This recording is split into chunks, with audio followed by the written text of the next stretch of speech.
Welcome to our channel 100% knowledge with success. Video देखने से पहले चैनल को सब्सक्राइब कीजिए और बेल आइकॉन दबाइए। नमस्कार दोस्तों, स्वागत है आपका एक बार फिर से क्लास 11th की केमिस्ट्री क्लासेज में। हमारे पास हाइब्रिडाइजेशन की बात चल रही थी, जिसमें हम अलग अलग हाइब्रिडाइजेशन पढ़ रहे थे। मैं आपको एक एक हाइब्रिडाइजेशन डिटेल में पढ़ा रहा हूँ। आपकी बुक में इतना डिटेल में नहीं है, आपकी बुक में थोड़ा थोड़ा सा दिया हुआ है, ठीक है, जो कोई काम का नहीं है। बुराई नहीं कर रहा किसी बुक की, लेकिन वो ऐसा कुछ काम का है नहीं, आपको डिटेल में ही पढ़ना पड़ेगा। क्योंकि अगर ये टॉपिक डिटेल में नहीं पढ़ोगे तो आपको बहुत नुकसान होने वाला है, ठीक है। तो पिछली क्लास में मैंने किसके बारे में पढ़ा था? sp संकरण के बारे में पढ़ाया था। आज हमको क्या पढ़ना है? sp2 संकरण, ठीक है। क्या पढ़ना है? sp2 संकरण। अब देखो, नाम से ही पता लग रहा है, ज़्यादा टाइम वेस्ट नहीं करेंगे, हम सीधे स्टार्ट करते हैं ना। तो नाम से ही पता लग रहा है, एक तो हमारे पास क्या है? s कक्षक है। एक क्या है? s कक्षक है। और दो हमारे पास क्या है? p कक्षक है। दो हमारे पास क्या है? p कक्षक है, ठीक है। कोई से भी दो p कक्षक है। नाम से पता लग रहा है एक s कक्षक और दो p कक्षक। कल हमने क्या पढ़ा था? sp पढ़ा था, जिसमें एक s कक्षक था और एक p कक्षक था। आज हमारे पास sp2 है, एक s कक्षक है और दो p कक्षक है, ठीक है। तो अब ये तीनों कक्षकों को क्या है? मिला दो। संकरण क्या होता था कि जितने भी ऑर्बिटल्स हमारे पास भाग ले रहे हैं, जितने भी कक्षक हमारे पास भाग ले रहे हैं, उनको मिला दीजिए। तो यहाँ पे भी हम क्या करते हैं? इन तीनों ऑर्बिटल को मिला देते हैं, ठीक है। अब ये तीनों ऑर्बिटल को मिला दिया तो हमको कितने ऑर्बिटल मिलेंगे? 3 और मिल जाएंगे। क्योंकि आपको पता है, जितने ऑर्बिटल हम लेते हैं उतनी ही संख्या में नए ऑर्बिटलों का निर्माण होता है, ठीक है। जितने ऑर्बिटल हम लेते हैं, 2 ऑर्बिटल लिए तो 2 नए ऑर्बिटल बनेंगे, 3 लिए तो 3 नए ऑर्बिटल बनेंगे, 4 लिए तो 4 नए ऑर्बिटल बनेंगे। तो जितने ऑर्बिटल लिए जाते हैं ना, उतनी ही संख्या में नए ऑर्बिटल्स का निर्माण होता है, नए कक्षकों का निर्माण होता है, ठीक है। तो यहाँ पे 3 नए कक्षक बनेंगे, ठीक है। और तीनों की आकृति कैसी होगी? कुछ इस तरीके से होगी, ठीक है, जैसे कल बनी थी। यानी कि एक भाग तो क्या होगा? बड़ा होगा और एक भाग क्या होगा? छोटा होगा, ठीक है। तो 3 ऑर्बिटल बनेंगे। अब जो 3 ऑर्बिटल बनेंगे वो इस प्रकार रहने की कोशिश करेंगे कि उनके बीच में कम से कम रिपल्सन हो। कम से कम क्या हो? रिपल्सन हो, प्रतिकर्षण हो, ठीक है। तो ऐसे 3 ऑर्बिटल हैं। तो तीनों ऑर्बिटल किस तरीके से बनते हैं? वो इस तरीके से बनते हैं, ठीक है। तो तीनों ऑर्बिटल क्या करते हैं? इस प्रकार रहने की कोशिश करते हैं कि इनके बीच में कम से कम प्रतिकर्षण हो। तो 3 ऑर्बिटल, यानी कि आप इस तरीके से लगा लो, जो आपका फैन है, जो आपका पंखा है, आप उसको लगा सकते हो, ठीक है। तो वहां पे 3 पंखड़ियां हैं, तीनों पंखड़ियां इस तरीके से है। और उनके बीच में कितना कोण होता है? 2 पंखड़ियों के बीच में कितना कोण होता है? 120 डिग्री होता है, ठीक है। तो sp2 संकरण में हमारे पास क्या हुआ? एक s कक्षक है और 2 p कक्षक है, ठीक है। तो 3 कक्षक मिलकर क्या बना रहे हैं? नए 3 कक्षकों का निर्माण कर रहे हैं, ठीक है बच्चा। अब देखो, आगे हम देखते हैं, इसका एग्जाम्पल देखते हैं। हम एग्जाम्पल की बात हमको करनी है, तो हमारे पास एग्जाम्पल क्या है? BCl3, ठीक है। संकरण जो होता है वो किसका होता है? केंद्रीय परमाणु का होता है, और एक ही परमाणु के कक्षक भाग लेते हैं, ठीक है। तो यहां पे केंद्रीय परमाणु क्या है? बोरोन, ठीक है, बोरोन है। और बाकी इससे क्या जुड़े हुए हैं? 3 क्लोरीन जुड़े हुए हैं। तो इसकी हम बात करते हैं। अब देखो, बोरोन है, बोरोन का इलेक्ट्रॉनिक विन्यास कितना होता है? 1s2 2s2 2p1, ठीक है।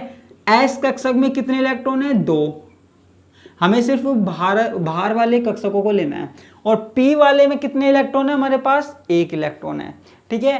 अब अगर बोरोन को बॉन्ड बनाना है, बोरोन को 3 बंध बनाना है। देखो, बोरोन ने 3 क्लोरीन से 3 बंध बनाए हुए हैं, ठीक है। अब बोरोन को 3 बंध बनाने हैं, तो 3 बंध बनाने के लिए, 3 सह संयोजक बंध बनाने के लिए 3 अयुग्मित इलेक्ट्रॉन चाहिए, ठीक है। लेकिन यहां पर कितने अयुग्मित इलेक्ट्रॉन है? केवल 1 चाहिए। कितने? 3, ठीक है। तो यहां पे क्या होता है? 1 इलेक्ट्रॉन यहां चला जाता है, तो इस तरीके से हमारे पास चला जाता है। इसको हम बोलते हैं एक्साइटेड स्टेट। जब हमारा इलेक्ट्रॉन एक कक्षक से दूसरे कक्षक में चला जाता है तो उसको हम एक्साइटेड स्टेट बोल सकते हैं। यानी कि उत्तेजित अवस्था। एक इलेक्ट्रॉन उत्तेजित होकर एक ऑर्बिटल से दूसरे ऑर्बिटल में चला जाता है, ठीक है। तो यहां पे दूसरे ऑर्बिटल में चला गया। अब देखो यहां पे ये बॉन्ड बना सकता है। अब देखो होता क्या है, ये एक s कक्षक है और ये 2 p कक्षक है, तो ये तीनों मिलकर क्या बनाते हैं, 3 नए कक्षक बनाते हैं। संकरण हो गया, 3 नए कक्षक बनाते हैं जिसको हम बोलते हैं sp2, ठीक है। देखो sp2, इसका नाम भी क्या होगा, sp2 होगा, इसका नाम भी sp2 होगा और इसका नाम भी sp2 होगा। 3 नए कक्षक हमारे पास बने, ठीक है बच्चों। अब देखो आगे की बात हम करते हैं। अब हमारे पास क्या होता है, क्लोरीन ले लीजिए आप, क्लोरीन, ठीक है। तो क्लोरीन का जो इलेक्ट्रॉनिक विन्यास है वो होता है 3s2 3p5, ठीक है। कुछ इस तरीके से होता है। क्लोरीन का जो आउटर सेल का इलेक्ट्रॉनिक विन्यास है वो ऐसा ही होता है कुछ, ठीक है, 3s2 3p5, यानी कि s कक्षकों में कितने इलेक्ट्रॉन होते हैं, 2, और p वाले में कितने इलेक्ट्रॉन होते हैं, 1 2 3 4 5, ठीक है। तो क्लोरीन में लास्ट वाला जो ऑर्बिटल है वो खाली होता है, ठीक है, आधा खाली होता है और आधा भरा हुआ होता है, ठीक है बच्चों। अब देखो हमारे पास यहां पे कितने क्लोरीन है, 3 क्लोरीन है, ठीक है। कितने क्लोरीन है, 3 क्लोरीन है। तो ये जो 3 क्लोरीन है ना, 3 क्लोरीन 3 क्लोरीन बोरोन के 3 कक्षकों के साथ बंध बना लेते हैं। यहां पे बोरोन के कितने कक्षक है, 3 है, ठीक है, 3 है। तो ये क्या करेंगे, क्लोरीन के 3 कक्षकों के साथ बंध बना लेंगे। क्या करेंगे, क्लोरीन के 3 कक्षकों के साथ बंध बना लेंगे, ठीक है। तो यहां पे क्लोरीन क्या है, बंध बना सकता है, ठीक है, 3 क्लोरीन 3। अब देखो हमारे पास स्ट्रक्चर क्या थी, हमारे पास स्ट्रक्चर कुछ इस तरीके से थी, हमारे पास ये था, ठीक है, हमारे पास ये है। तो ये किसका है, बोरोन का है, बोरोन के कक्षक हैं जो बने हैं। बोरोन का एक s कक्षक है और 2 p कक्षक है, तो ये 3 ऑर्बिटल हो गए बोरोन के, ठीक है, ये बोरोन के 3 ऑर्बिटल हो गए। अब क्लोरीन का एक ऑर्बिटल खाली है, कौन सा वाला, लास्ट वाला p ऑर्बिटल खाली है, लास्ट वाला p ऑर्बिटल खाली है, ठीक है, आधा खाली है आधा भरा है। तो ये आधा खाली आधा भरा क्या है, किससे करेगा, 3 क्लोरीन है ना, तो एक क्लोरीन एक कक्षक। अब दूसरा कोई क्लोरीन होगा तो उसका दूसरा ऑर्बिटल यही वाला, और तीसरा कोई है तो तीसरे में तीसरा होगा, ठीक है। तो बोरोन के जो 3 ऑर्बिटल बनते हैं ना sp2, वो क्लोरीन के 3 ऑर्बिटलों के साथ क्या कर लेते हैं, अतिव्यापन कर लेते हैं। अतिव्यापन करके क्या करते हैं, सह संयोजक बंध का निर्माण करते हैं, ठीक है। तो ये हमारे पास किसका हो गया, sp2 संकरण हो गया। तो इसकी आकृति क्या हो गई, कुछ त्रिकोणीय हो गई, त्रिकोणीय मैंने आपको लिखवाई थी, ठीक है, त्रिकोणीय या त्रिभुजाकार, कुछ इस तरीके से त्रिभुजाकार आकृति हो गई, ठीक है। तो ये हमारे पास किसकी बात हुई, sp2 संकरण की बात हो गई, ठीक है बच्चों।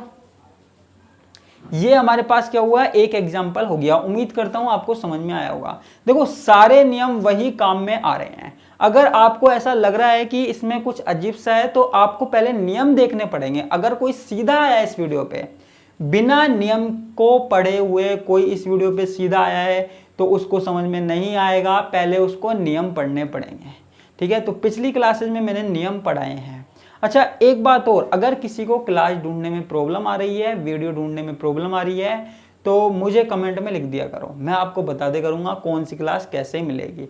वैसे तो मैंने सभी क्लासेस की प्लेलिस्ट बनाई हुई है और जिनकी नहीं बनी हुई वो संडे तक बन जाएगी, ठीक है। लेकिन फिर भी कोई प्रॉब्लम आ रही है तो मुझे कमेंट बॉक्स में बता दिया करो, ठीक है बच्चों। तो ये हमारे पास किसकी बात हो गई, BCl3 की बात हो गई।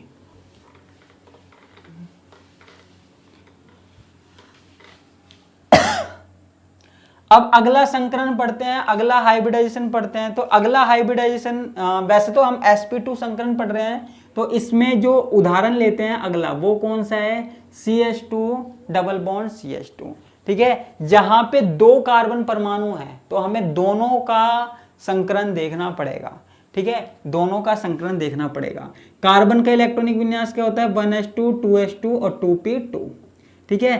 s वाले ऑर्बिटल में कितने इलेक्ट्रॉन होते हैं, 2, p वाले में कितने होते हैं, 1 2, ठीक है। तो अब होता क्या है, कि ये तो हमारे पास हो गई ग्राउंड स्टेट। हमारे पास क्या होता है, ये इलेक्ट्रॉन जो है ना, एक इलेक्ट्रॉन वो कहाँ चला जाता है, यहाँ चला जाता है। एस से कहाँ चला जाता है, पी वाले में चला जाता है। ठीक है, उसके बाद क्या होता है, एक एस कक्षक और दो पी कक्षक आपस में मिलकर तीन नए कक्षक बनाते हैं।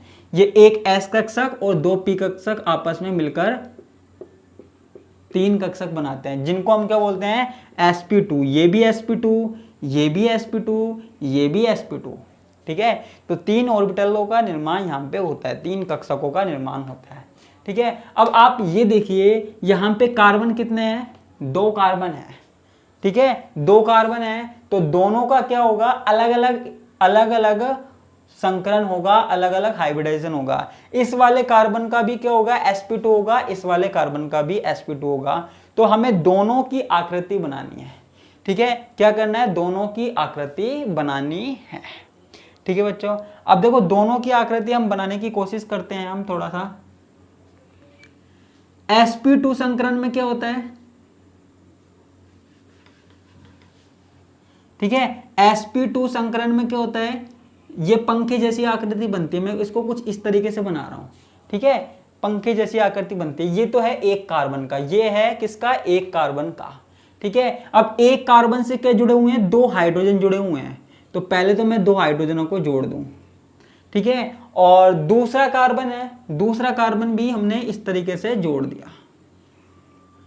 ठीक है, दूसरा कार्बन हमने इस तरीके से जोड़ दिया। दूसरे कार्बन के जो sp2 कक्षक है वो हमने इस तरीके से जोड़ दिए। ठीक है, थोड़ा सा छोटा बड़ा हो गया, इसको सही कर देता हूं, नहीं तो आप भी ऐसे ही बना लोगे छोटा बड़ा करके। ठीक है, तीनों बराबर सी आकृति क्या है। इस वाले कार्बन में भी क्या होता है, इस वाले कार्बन में दो हाइड्रोजन। आपको पता है हाइड्रोजन का इलेक्ट्रॉनिक विन्यास क्या होता है, 1s1। ठीक है, इसलिए मैंने हाइड्रोजन का जो ऑर्बिटल है उसको गोलाकार बनाया है। ठीक है, क्योंकि हम s कक्षक काम में ले रहे थे तो ऐसे ही बनाएंगे, गोलाकार बनाएंगे। और जब हम क्लोरीन वाले p कक्षक काम में ले रहे थे तो हम किस तरीके का बना रहे थे, हम बना रहे थे डंबलाकार। s कक्षक की बात होगी तो गोलाकार, p कक्षक की बात होगी तो डंबलाकार हम बना रहे थे। ठीक है, तो यहां पे मैंने क्या बना दिया, गोलाकार बना दिया। ठीक है बच्चों, ठीक है भाई। अब आगे की बात आती है, आगे की बात क्या आती है, देखो हमारे पास क्या हुआ था, जब हमारे पास sp2 संकरण हुआ था तो हमारे पास ये तीन ऑर्बिटल काम में आ गए थे, 1 2 3। ठीक है, लेकिन आपने इस पे तो ध्यान ही नहीं दिया। हमारे पास 4 ऑर्बिटल थे, इनमें से एक ऑर्बिटल बच गया था। ठीक है, इस वाले कार्बन का भी एक ऑर्बिटल बच गया। ठीक है, इस वाले कार्बन का भी एक ऑर्बिटल बच गया, और दूसरे वाले कार्बन का इलेक्ट्रॉनिक विन्यास देखें तो उसका भी एक ऑर्बिटल बच गया। ठीक है, जैसे हमारे पास कल बचे थे ना। तो अब इन दोनों में क्या है, एक एक इलेक्ट्रॉन है, इन दोनों में क्या है, एक एक इलेक्ट्रॉन है। तो ये इलेक्ट्रॉन क्या करेंगे, ये आपस में बॉन्ड बना लेंगे। ठीक है, कैसा बॉन्ड बना लेंगे, पाई बॉन्ड बना लेंगे। कैसा बॉन्ड बना लेंगे, पाई बॉन्ड बना लेंगे। ये वाला जो बॉन्ड है वो सिग्मा है, और ये वाला क्या होगा, पाई। आपको पता है सिग्मा इस तरीके से बनता है, मैंने आपको बताया था, और पाई कुछ इस तरीके से बनता है। ठीक है, उसमें सम पार्श्विक अतिव्यापन होता है पाई में, और सिग्मा वाले में सामने से अतिव्यापन होता है। ठीक है बच्चों, तो हमारे पास ये किसकी बात हो गई, sp2 संकरण की बात हो गई। ठीक है, जहां पे हमको CH2 डबल बॉन्ड CH2 हमने देख लिया। ठीक है, तो ये हमारे पास हो गया सिग्मा बंध, और ये हमारे पास हो गया पाई बंध। ठीक है, ये जो है गोलाकार, ये हाइड्रोजन के कक्षक हैं, ऑर्बिटल हैं। ठीक है, तो ये मैंने आपको आज कराया है sp2 संकरण। ठीक है, मैं आपको एक एक संकरण इसलिए करवा रहा हूं ताकि आपको एक एक संकरण अच्छे से समझ में आए। ठीक है, नहीं तो एक दिन में भी मैं पूरा करवा सकता हूं, कोई प्रॉब्लम वाली बात नहीं है, लेकिन फिर वो हो सकता है आपके सर के ऊपर से जाए। ठीक है, तो मैंने आपको ये समझाया है, तो अब आपको मुझे बता देना कि ये आपका कैसा गया और आपको समझ में आया या नहीं आया, है ना। आपका फीडबैक दे देना। कल हम बात करेंगे एक नए संकरण की। तो आज के लिए इतना ही, धन्यवाद, नमस्कार।